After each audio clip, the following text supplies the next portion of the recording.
L'information mise sur ce site Isilomé en date du 18 avril 2022 dont le titre est « Bientôt la démarcation de la frontière Ghana-Togo » a attiré mon attention très rapidement.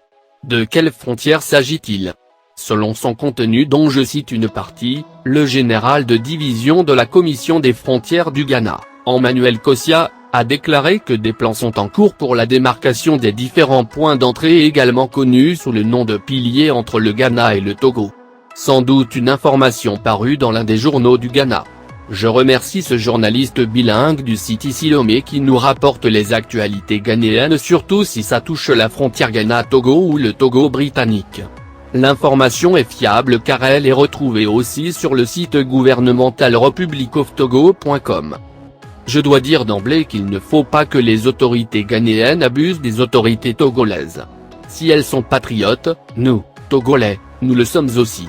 En tout cas, c'est le moment pour nos autorités togolaises de leur prouver aussi notre patriotisme car les autorités ghanéennes ne vont pas nous duper deux fois. Le gouvernement de Kwame Nkrumah en complicité avec le Royaume-Uni, son colonisateur, avait fait organiser un référendum bidon et gagné d'avance le 9 mai 1956 avec la complaisance aussi de l'ONU pour faire rattacher le Togo britannique à la Côte de l'Or, actuel Ghana. Ils nous ont pris non seulement cette partie ouest de notre territoire, une bande de terre qui longe jusqu'au nord du Togo à hauteur du Dapahan, mais aussi nos frères et sœurs qui habitaient sur cette partie avant le 9 mai 1956. Nous allons remettre ce référendum en cause car en plaçant le Togo sous mandat de l'ASDN après la défaite de l'Allemagne en août 1914 et confiant la tutelle administrative à la France et au Royaume-Uni, les alliés vainqueurs au Togo, il n'était nulle part dit que l'un des deux pays administrants pouvait intégrer le Togo placé sous sa tutelle administrative dans sa colonie pour le gérer comme s'il était sa colonie. Le Togo avait bel et bien un statut spécial.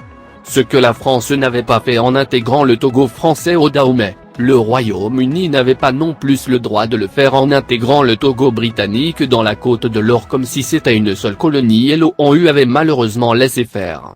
C'est ça qui avait entraîné tout cela car les Togolais du Togo britannique ont vécu dans la Côte de l'Or et sont gérés ensemble avec les Ghanéens près de 40 ans avant ce référendum de 1956.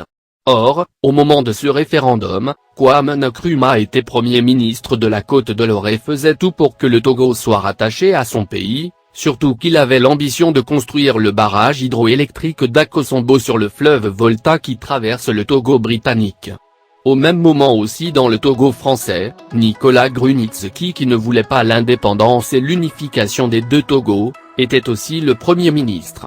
Donc, ceux qui militaient pour l'unification étaient coincés aussi bien à la Côte de l'Or par Kwame Nkrumah qu'au Togo français par Nicolas Grunitzky et ses amis du CN. Comment les partisans de l'indépendance et de l'unification pouvaient-ils gagner le référendum dans ces conditions alors que le pouvoir se trouvait entre les mains de leurs adversaires des deux côtés? C'est impossible. Donc, quand on dit que les Togolais du Togo britannique ont choisi leur attachement à la Côte de l'Or le 9 mai 1956, je vous dis que c'est faux. Ils n'ont pas choisi. C'est un rattachement imposé à eux. Le moment est venu de le remettre en cause. C'est mon combat politique. Seule notre unité sans distinction peut nous permettre d'atteindre cet objectif noble pour notre pays. Aujourd'hui encore les autorités ghanéennes veulent nous duper. Non, l'histoire ne va pas se répéter en leur faveur.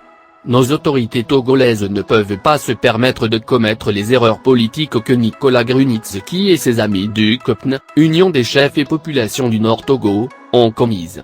Je compte sur leur patriotisme et j'ai confiance en elles. Certains de nos compatriotes continuent par croire que le Togo britannique concerne seulement les Ewe alors que cette partie du Togo britannique au nord est habitée aussi par les tribus qui sont nos frères et sœurs tels que, Mamproussi, Dagomba, Nanuomba, Konkomba, Moba, Chokosi, Boussanga, Kusasi et Goudja. Même sans les connaître, je les considère tous comme nos compatriotes qui sont devenus ghanéens contre leur propre gré depuis mai 1956. Donc, ce général ghanéen Emmanuel Kossia dont le nom est cité comme auteur de cette déclaration, n'a qu'à se montrer prudent. La question pour nous, Togolais, ce n'est pas la démarcation des frontières Ghana-Togo mais la reprise de notre territoire togo-britannique qu'ils nous ont pris avec nos frères et sœurs qui s'y habitaient. L'accessoire suit le sort du principal. Donc, le jour que cette partie du Togo nous reviendra, tout ce qui s'y trouve aussi, comme par exemple le barrage d'Akosombo hydroélectrique construit sur la Volta nous reviendra de droit. C'est surtout ce projet en vue, qui a poussé Kwame Nkrumah à rattacher cette partie de notre pays au leur. Ils vont le vomir. Moi, je suis rentré en politique et le Togo britannique est l'une de mes visions politiques. Cher président, pour tout le respect que j'ai pour vous, il ne faut jamais accepter cette démarcation de la frontière Ghana-Togo, sinon l'histoire vous jugera.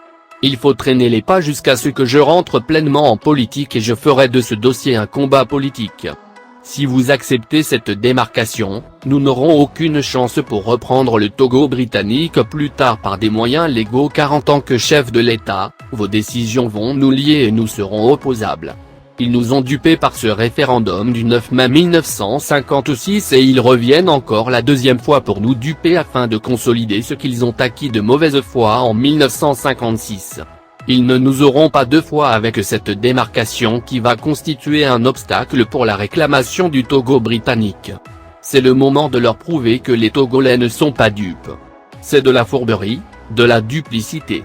Notre malheur au Togo, c'est seulement la désunion et notre manque de patriotisme. Mais nous ne sommes pas dupes.